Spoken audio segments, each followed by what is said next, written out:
Hello, welcome to our first Slovak lesson.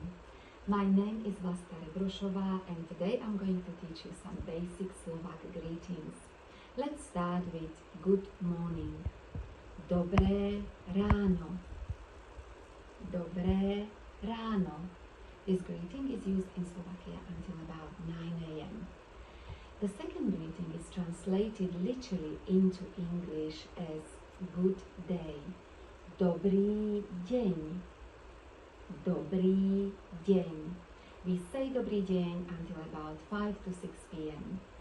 The third greeting I'm going to teach you today is good evening.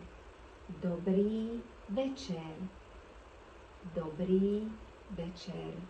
And we use it after about 6 p.m. And the last greeting is good night.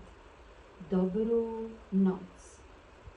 And on that note, dobrú noc, and stay tuned for the second part of this video on Slovak greetings.